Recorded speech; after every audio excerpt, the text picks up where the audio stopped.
O desejo pela dominação e poder sempre foi uma constante na história da humanidade. E que eduque seria mais eficiente para se instrumentalizar com esse objetivo do que o sistema político e a mídia? Nenhum.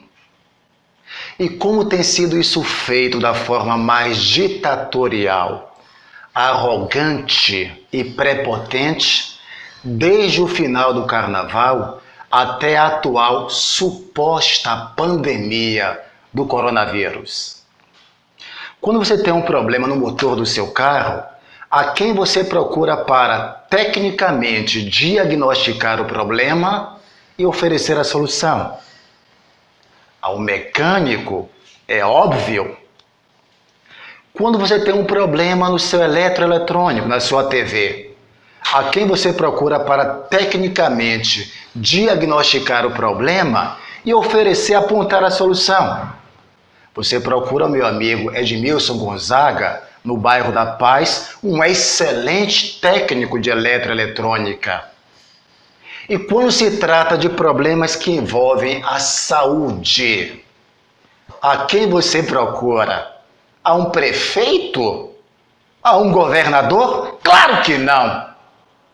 Você procura a um médico, um profissional da área, um cientista qualificado para apresentar tecnicamente o diagnóstico e apontar a solução.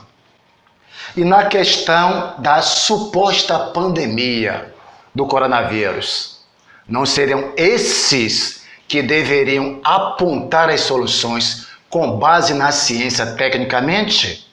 Claro que sim. Até um idiota com 13 neurônios chegará a essa conclusão. E o que dizem sobre isso, por exemplo, doutores como Drauzio Varela? Então essa é a realidade. Nós vamos ter um grande número de brasileiros infectados, possivelmente.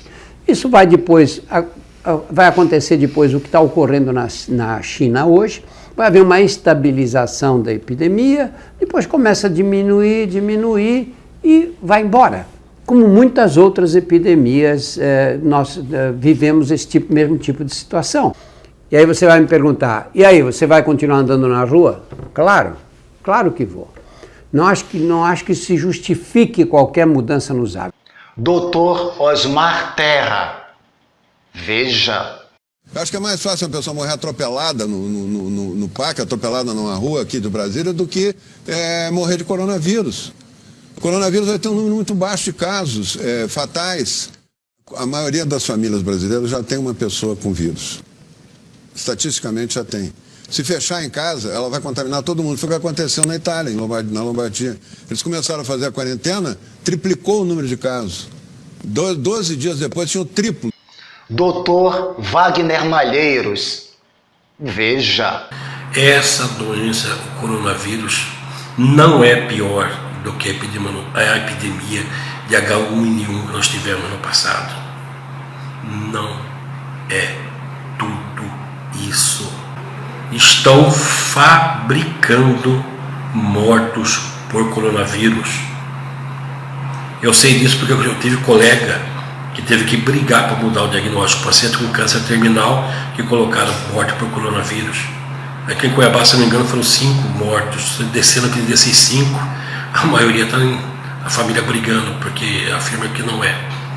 Doutor Anthony Wong, veja. Então, o que nós estamos vendo é um número maior de pessoas com doenças respiratórias, não fazem testes, jogam tudo como se fosse Covid-19 e nós sabemos que isso não é verdade. A partir do fim de abril, maio, junho e julho, começa a aumentar o número de pessoas com influenza A e B, com rinovírus, adenovírus e uma série de outras, até outras coronavírus, que normalmente fazem sua estreia nos meses de maio, junho para frente. E como não tem teste, vai jogar tudo como Covid. Isso aumenta artificialmente o número de pessoas que são diagnosticadas. E você sabe também que tem muitos óbitos que não tem nada a ver com o coronavírus e os governadores de alguns estados estão computando como se fosse óbitos por coronavírus, aumentando ainda mais o medo e a paranoia da população. Em resumo, com base em uma descarada, deliberada estratégia em que quadrilheiros das mais plurais e variadas facções políticas e institucionais que se reúnem em torno de um inimigo comum, o presidente, atribuem um falacioso exponencial poder de letalidade a um patógeno. Com isso, eles quebram o jejum, a abstinência de corrupção.